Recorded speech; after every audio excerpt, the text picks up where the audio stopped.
So many businesses went out just because they waited it out. The riskiest thing you can do is not take a risk and just, sit down and sitting duck ka eh. Hey guys, welcome back to the Leadership Stack Podcast, the podcast for entrepreneurs by entrepreneurs to increase your leadership, teamwork, and profits. This is your host, Sean C., aka Mr. CEO at 22.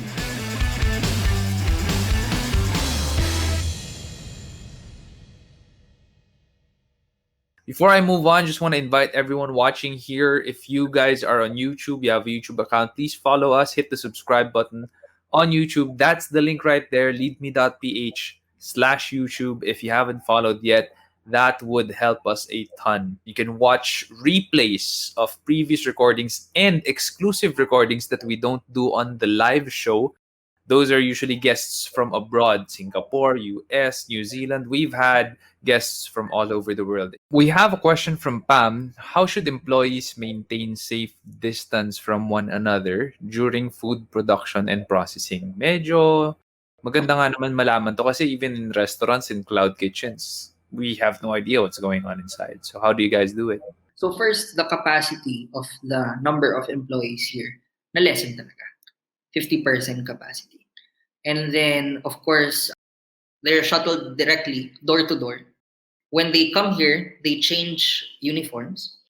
And then we have an isolation area where they change uniforms. Pagkadating nila sa isolation area, they change into the uniform.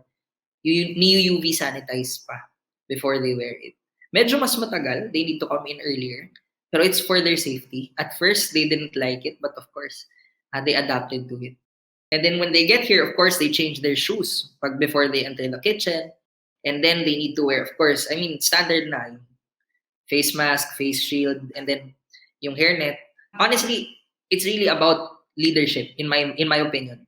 We have so much visual management. We have posters everywhere telling them and reminding them of the safety protocols. They're very basic. It's not a mystery. The IATF guidelines on how to do it is very clear. It's very well educated, but it's the communication, the constant communication.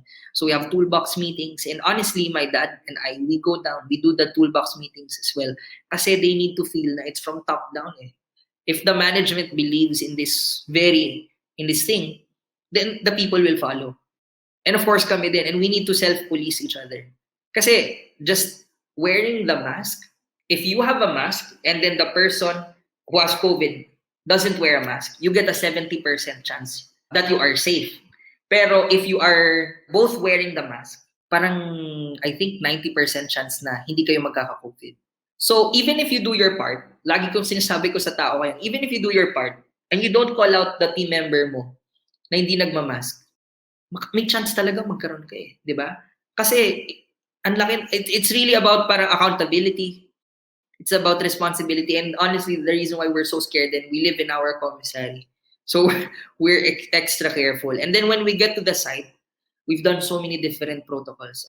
During loading and unloading of our equipment, as a caterer, we bring the kitchen to the site and the equipment. They line up on a V-shaped formation when they load and unload to make sure the distance is far from each other. Daming kailangan i-adapt. We have a buffet with acrylic shield. It protects our buffet waiters and it protects the clients as well. And then the distancing of the people on the buffet area. Each table now, 4-seater na lang yung nakalagay. And then that gives our people then more space para hindi sila dikit na dikit sa clients. And then they're also giving more space to the clients. There's a lot. If I go through each, there's a lot of protocols, pero they really are priority, yung safety. Intimate but safe events. I feel like if people hire Juan Carlo as their caterer, it's super safe. Sometimes that peace of mind is so important, With all of the protocols you guys are doing, grabe. Like, believe ako, bro.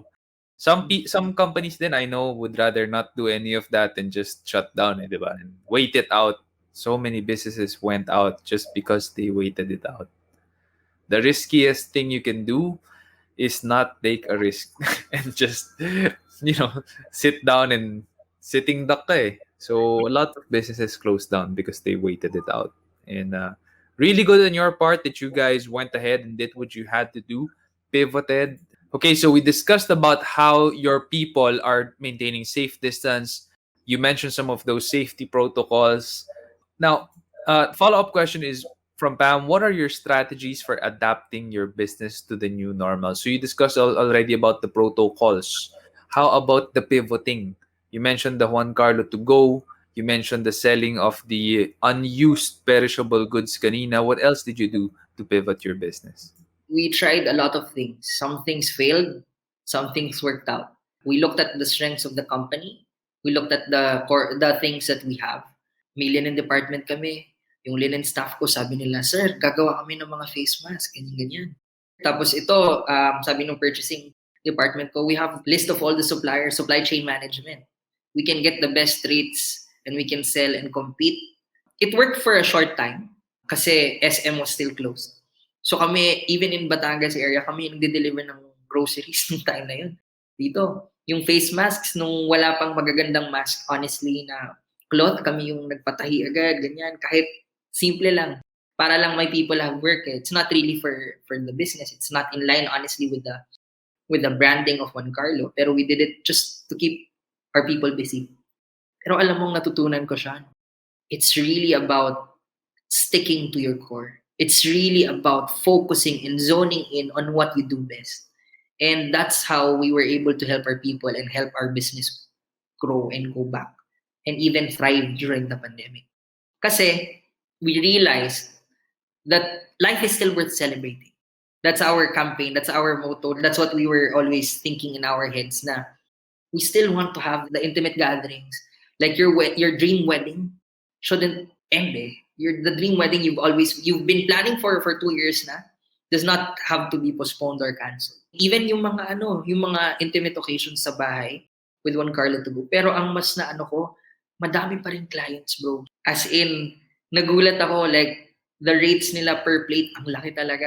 I don't think I can mention it here, pero talagang nakakagulat. They would spend 6 digits or almost 7 digits on a birthday. If we focus on our strength, which was yung high-end events talaga, yung mga class A, B to upper C market of the clients who go to us and remember us, parang mas doon pa rin kami kumana eh. What we did was we innovated our food. We hired a new chef de cuisine. And we invested a lot of money in him. Pero we were not scared. We doubled down na lang. Parang talagang tinibayan na lang namin yung loob namin siya. And we really focused on innovating our plated menu. Kasi right now, it's all intimate. And buffet is not really that in now. People want plated. And the brides and grooms and the people who want to have their parties, parang these are the few select people in your life that you're going to invite. So, ibig sabihin, gusto nila itodo yung budget din for these people. They wanted the food. When you pay for plated service, yes, it's about the fact that they're being served like kings and queens. Pero what they pay for talaga is the artistry. How beautiful those plates look. Yung passion ng chef. Yung artistic niya, that translate into a plate. What we did, we innovated. We had photo shoots of all these new plated menu and everything. And we had so many celebrity intimate gatherings during the pandemic. Idol Rafi Tulfo, si Jane De Leon, birthday niya, the new Darna, AC Bonifacio. I'm missing some, and we have upcoming celebrity intimate events na dami, bro. Na nagulat ako na we really stuck to our guns na lang and focus on high-end intimate events na yun pa rin eh. That's our core business. It's about life is still worth celebrating in big events. I mean, not big in terms of pero yung high-end events. So, that's what I learned na you may try other things, ganyan, but at the end of the day, doon ka pa rin babalik, and that's when your customers, they already know you for that. You don't need to go somewhere far. I agree, 100%. Good to Great by Jim Collins also mentioned that. Diba? Stimulate progress, but stick to your core. Speaking of celebrities, question from Mitch: how do you keep it cool when you're working with celebrities or big names in the industry? Do you still get starstruck or are you used to being around them? I get really starstruck pa din. Si dad kasi, my father, he's the one who's still handling yung mga big celebrity accounts talaga. But I'm there on the day. I also audit the events and everything. Honestly, starstruck pa din ako sa kanila. Like si Chito Miranda, he was a really big parang idol when I was in my grade school years. I grew up listening to his music. I know all the lyrics pare. So parokya ni Edgar. So when I saw that and I was like, wow, talagang this Chito Miranda ganyan. So yun, para talagang normal lang, but it's so funny when you get to talk to them, they're so down to earth. Parang sobrang normal lang nilang tao. Eventually, I got more comfortable with the different celebrities kasi they're just people. They're just like you and me. And then most of the clients na celebrity namin, they're so simple lang. They're so down to earth. Sobrang chill lang nila. I remember yung comment ni Chito, nakakatawa eh. He wrote a client testimonial. He used the Tagalog, nagmura siya. Sabi niya, PI, sobrang sarap.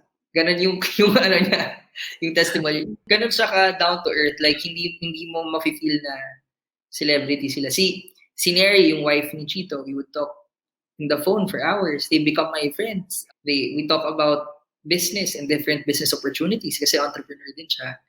And some of them attended my wedding. So, it's really fun. They become your friends then after the wedding kasi you are a part of the most special milestones in their life. So parang talagang yung pagiging friend, next step is it's really easy to be friends with them after. This episode is partnered up with Armory.ph. Armory is an online watch store and is the exclusive distributor of the brands TW Steel, Dion Milano, Fonderia, Luminox, and Mondane in the Philippines. Yes, folks, those are Italian watch brands. If you are looking to buy your next go-to luxurious everyday watch, go to Armory.ph and enter the coupon code LS30. Armory.ph delivers straight to your doorstep with a security tape to make sure that your package is safe from theft, arrives on time, and is guaranteed working 100%. Go to Armory.ph and buy your first luxury watch today. There is a new way of working and there will be a new way of working. But essentially, the way I like to describe this is we were all on Earth running around in our jeans and, our shirts and our t-shirts and our jackets. And, we would walk easily, run easily. We could do what we wanted to do. Unfortunately, Earth got obliterated by an asteroid and we're now on the moon. And on the moon, you can't run, you got to jump. The gravity is different. We've got to wear a suit.